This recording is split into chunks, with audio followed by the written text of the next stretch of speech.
Shalom, selamat pagi. Perkenalkan, nama saya John Pakpahan. Hari ini hari Senin, tanggal 30 Januari 2023. Pada pagi hari ini, saya akan bicara dengan tema hukuman mati bagi yang mencela Muhammad SAW. Saya ulangi, pada pagi hari ini saya akan bicara dengan tema hukuman mati bagi orang yang mencela Muhammad SAW.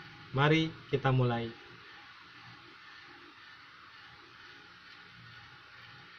Hukuman mati bagi yang mencela Muhammad SAW. Kita buka hadis. Hadis Sunan An-Nasai nomor 4002, Kitab Kesucian Darah. Hukuman mati, hukuman bagi yang mencela Nabi Shallallahu Alaihi Wasallam. Hukuman bagi yang mencela Nabi Shallallahu Alaihi Wasallam.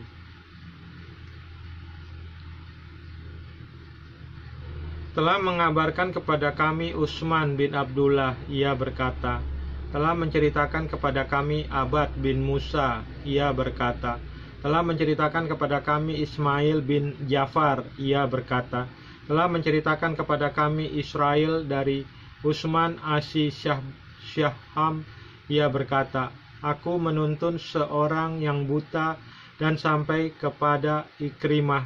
Ia mulai mengajak kami bicara. Ia berkata, Ibnu Abbas menceritakan kepadaku bahwa dahulu ada orang buta di masa Rasulullah Shallallahu Alaihi Wasallam yang memiliki budak wanita. Ia memiliki 2 orang anak dari hubungan dengannya. Budak tersebut banyak mencela Rasulullah Shallallahu Alaihi Wasallam. Ia selalu menghina beliau dan orang buta tersebut mencegahnya, namun ia tetap tidak dapat dicegah dan ia melarangnya, namun budak tersebut tidak berhenti. Pada suatu malam aku menyebutkan Nabi Shallallahu Alaihi Wasallam, lalu ia mencela beliau, maka saya tidak sabar untuk mengambil sebuah cangkul dan aku letakkan di perutnya dan menyandarinya hingga saya membunuhnya, dan terbunuhlah ia. Kemudian hal itu disampaikan kepada Nabi Shallallahu Alaihi Wasallam. Lalu beliau mengumpulkan manusia dan bersabda, aku bersumpah kepada Allah dan manusia. Nabi Shallallahu Alaihi Wasallam, lalu beliau mengumpulkan manusia dan bersabda, aku bersumpah kepada Allah dan meminta seseorang yang aku memiliki hak atasnya, ia melakukan apa yang telah ia lakukan agar ia berdiri.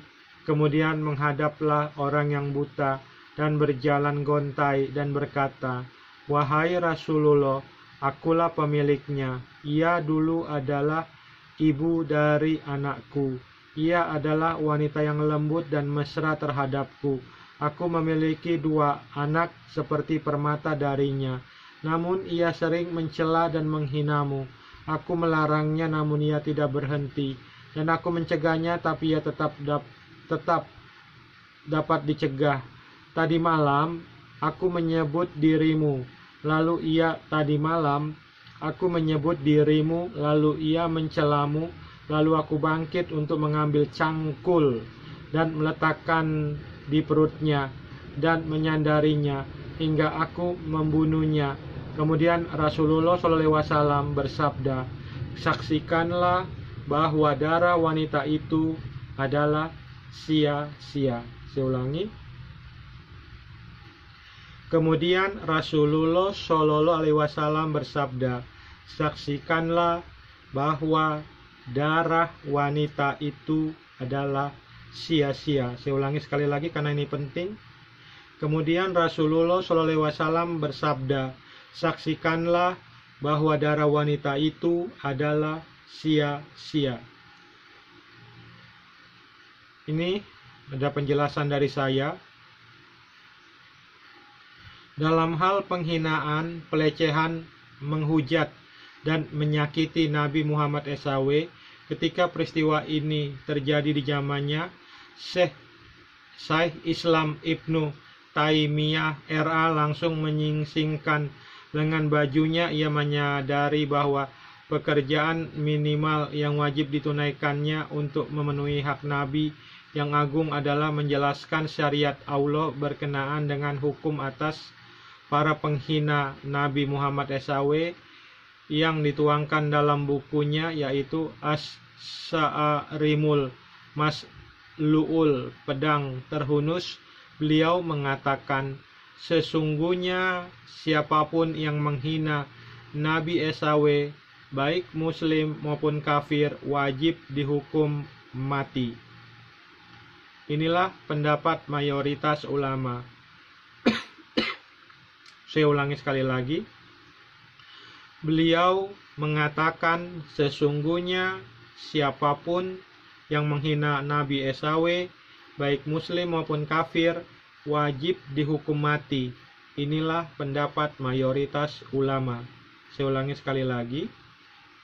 Beliau mengatakan, sesungguhnya siapapun yang menghina Nabi SAW, baik muslim maupun kafir, wajib dihukum mati. Inilah pendapat mayoritas ulama. Ibnu Munsir berkata, mayoritas ulama sepakat bahwa hukuman atas penghina Nabi SAW adalah hukuman mati. Abu Bakar Al-Faris, seorang ulama mazhab Syafi'i, meriwayatkan mengenai ismah kaum muslimin bahwa penghina Nabi SAW wajib dihukum mati. Saya ulangi. Abu Bakar Al-Farisi, seorang ulama mazhab Syafi'i, meriwayatkan mengenai ismah kaum muslimin bahwa penghina Nabi SAW wajib dihukum mati.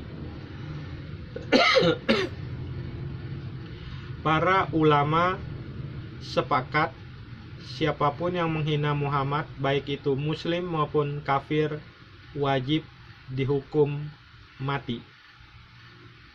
Di mana tertulis di dalam Al-Quran, di surat apa, ayat berapa, wajib menghukum mati orang yang menghina Muhammad SAW.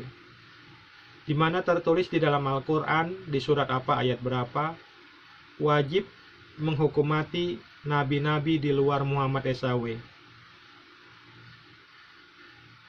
Itu semua adalah ismah para ulama bahwa siapapun yang menghina Muhammad SAW, baik dia Islam maupun kafir, wajib dihukum mati. Tetapi tidak ada tertulis di dalam Al-Quran, tidak ada tertulis di dalam Al-Quran perintah Allah SWT untuk menghukum mati orang yang menghina Muhammad SAW, baik itu Islam maupun kafir. Itu hanya pendapat manusia. Jadi Muhammad SAW lebih agung dari nabi-nabi yang lainnya.